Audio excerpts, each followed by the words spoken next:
कहानी का शीर्षक है एक बूंद जिंदगी। निवी बेटा, मत जा आज तू आश्रम। माँ, जाना तो पड़ेगा। आज तो ज़्यादा ज़रूरी है मेरा जाना।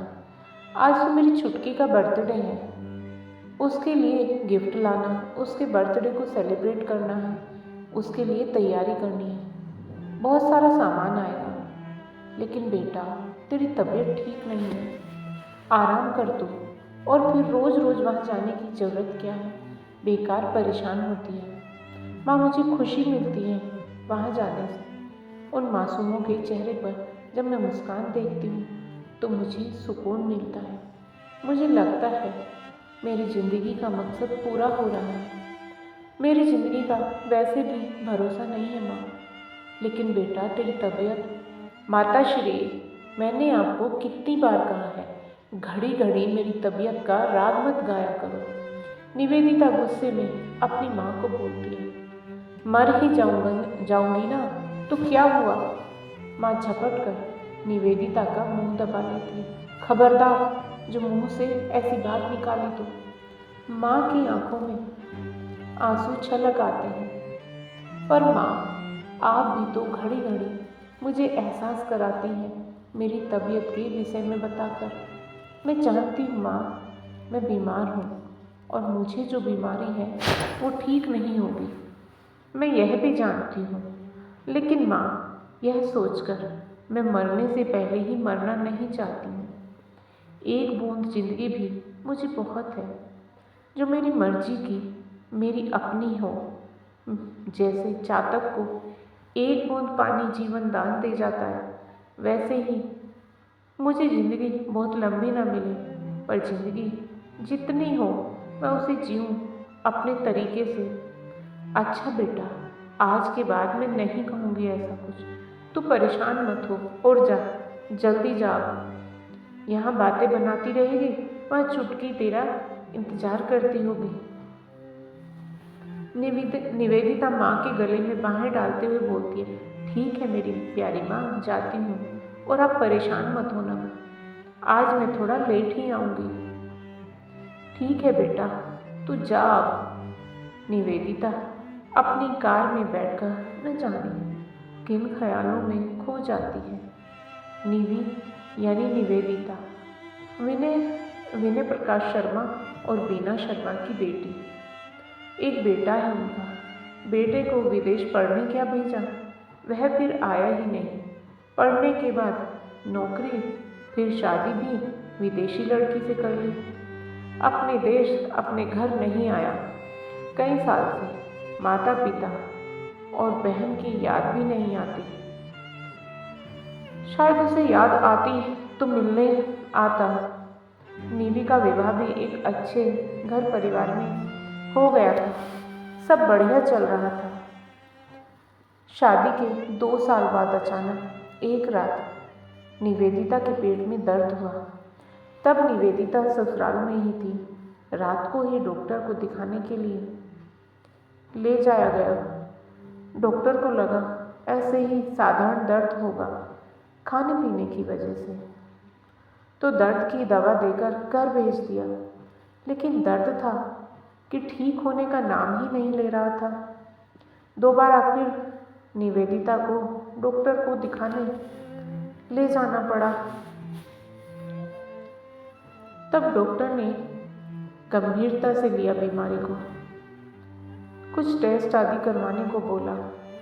जब रिपोर्ट आई तो मालूम पड़ा कि निवेदिता को एंडोमेट्रियल कैंसर है, जो बहुत खतरनाक होता है, क्योंकि इसके कारण महिलाओं में मां बनने की क्षमता हमेशा के लिए खत्म हो जाती है।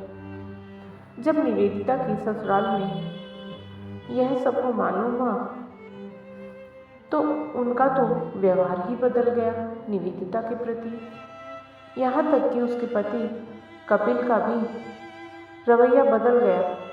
जो कपिल निवेदिता को इतना प्यार करता था, साथ जीने मरने की कस्में खाता था, वह आजकल निवेदिता से ठीक से बात नहीं करता था। निवेदिता एक समझदार लड़की थी।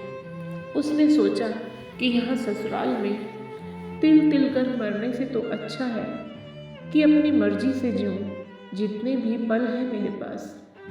और निवेदिता पति का घर छोड़कर अपने मम्मी पापा के पास आ गई। मायके में कोई आर्थिक परेशानी तो थी नहीं, लेकिन मायके आकर भी उसका मन नहीं लगता था। वह अपनी बीमारी को स्वीकार तो कर रही थी कि मुझे ऐसी बीमारी है कि मैं बचूंगी नहीं, मगर वह पल पल मरना नहीं चाहती थी। उसके पास जितने पल बचे हुए थे वह उनको जीना चाहती थी। एक दिन मैं अस्पताल जा रही थी अपने कुछ टेस्ट कराने, तो अस्पताल से पहले रोड पर काफ़ी भीड़ लगी हुई थी। निवेदिता ने ड्राइवर से गाड़ी रोककर देखने को कहा। स्वयं भी उतरकर देखने चली गई। देखती क्या है कि एक मासूम सी बच्ची को अपनी गाड़ी से कोई टक्कर मारकर चला गया। वो तो बच्ची की किस्मत अच्छी थी कि उसको मामूली खरोच ही आई, लेकिन ये क्या, इतनी भीड़ में से कोई भी व्यक्ति बच्ची को उठा नहीं रहा है। आसपास के लोगों से पूछा, कौन है ये बच्ची? मैडम, ये सामने जो अनाथ आश्रम है वहाँ से है शायद ये बच्ची, पास ही की दुकान वाले ने बताया। जब उस बच्ची को उठाने के लिए कोई नहीं बढ़ा तो निवेदिता ने उसको उठाया, उसको आश्रम में छोड़ने चली गई। तब से निवेदिता इस आश्रम से जुड़ गई।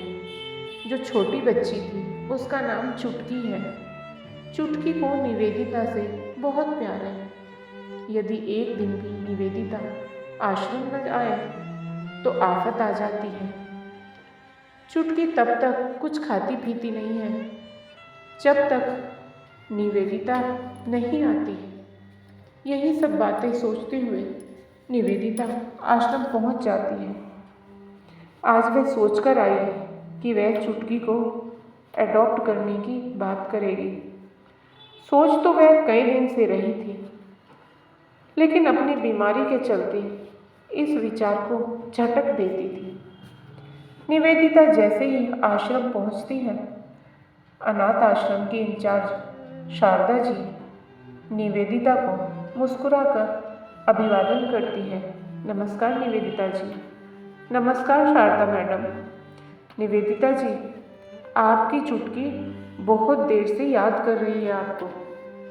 आज तो स्कूल से भी छुट्टी मार दी है, बार बार बोल रही है, निवेदिता दीदी कब आएगी।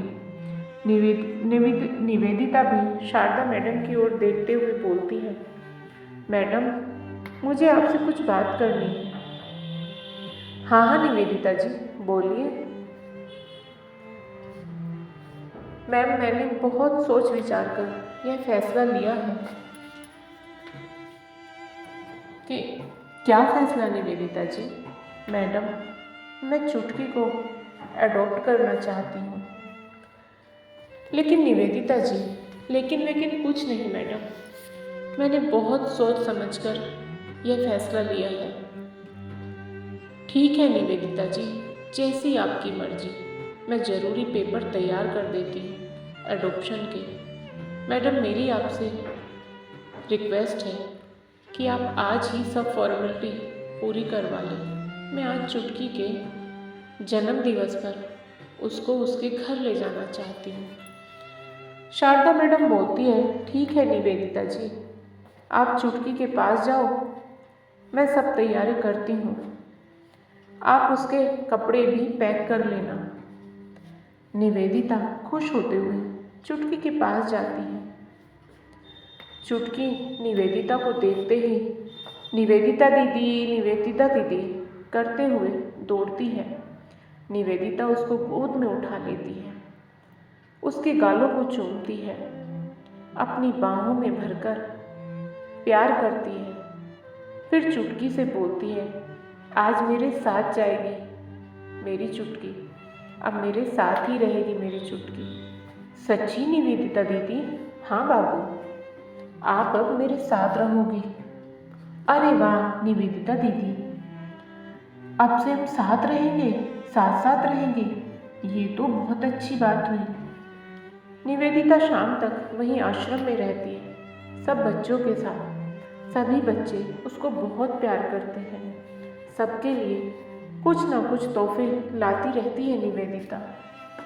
शाम को हमेशा के लिए अपनी बेटी बनाकर अपनी चुटकी को लेकर चल देती है। निवेदिता जी, इधर का रास्ता भूल मत जाना। मैडम, जब तक मौत मुझे भूली रहेगी मैं आती रहूँगी आपसे व सब बच्चों से मिलने। निवेदिता आज चुटकी को अपने साथ ले जाते हुए बहुत खुश थी। चुटकी भी खुश थी। चुटकी की दोस्त दुखी थी। चुटकी उनसे मिलने आने का वादा करके निवेदिता के साथ चल देती है। घर पहुंचकर माँ से बोलती है, माँ देखो कौन आया है। कौन है? अरे ये तो हमारी चुटकी है। माँ, मैंने चुटकी को अडॉप्ट कर लिया है। मैं आज से चुटकी की माँ हूँ। माँ निवेदिता के चेहरे की तरफ देखती है तो उसके चेहरे पर एक अलग सा संतोष और अलग सी खुशी नजर आती है। वह चुपचाप निवेदिता के फैसले को स्वीकार कर लेती है। निवेदिता चुटकी का अच्छे स्कूल में एडमिशन करवा देती है। चुटकी के आ जाने से निवेदिता की बीमारी ठीक तो नहीं हुई, लेकिन उसको काफ़ी राहत है। पहले जितनी परेशानी नहीं है। शायद यह चुटकी के साथ बिताए जाने वाले समय से है।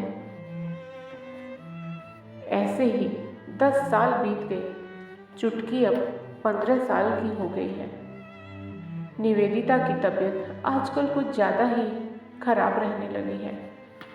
एक दिन अचानक निवेदिता को बहुत तेज दर्द हुआ। तुरंत एडमिट करना पड़ा। आईसीयू में निवेदिता बेड पर है। पास में उसकी बेटी चुटकी बैठी है। उसका हाथ अपने हाथ में लेकर, निवेदिता माँ, आप ठीक हो जाएंगी जल्दी ही। आपको कुछ नहीं होगा। आपको कुछ हो गया तो मैं कैसे जिंदा रहूंगी? निवेदिता चुटकी को बोलती है, चुटकी मेरे बच्चे, तू तो मेरा बहादुर बच्चा है। मेरा बचना मुश्किल है मेरी बच्ची, मगर चुटकी बेटा, अब तू अपना ख्याल रखना और मम्मी पापा का भी। नहीं मम्मा, आपको कुछ ना होगा। आप बहुत स्ट्रॉन्ग हो। अभी तो आपको मेरे साथ बहुत दिन रहना है। बच्चे, मेरे पास समय कम है। तू माँ पापा को बुला जल्दी। चुटकी माँ पापा को बुलाती है, साथ ही डॉक्टर को बुलाने दौड़ती है।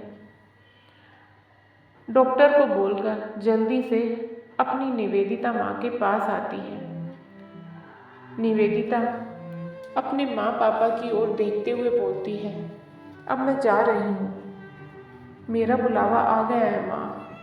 पापा, आप मेरी चुटकी का ख्याल रखना। छोटी नीवी छोड़कर जा रही हूँ आपके पास। मेरी परछाई है ये, मेरी चुटकी। इसका ख्याल रखना। और चुटकी, तुम माँ पापा का ख्याल रखना। हाँ माँ, मैं ख्याल रखूँगी।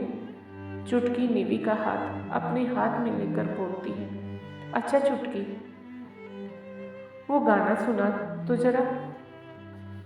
कौन सा गाना माँ?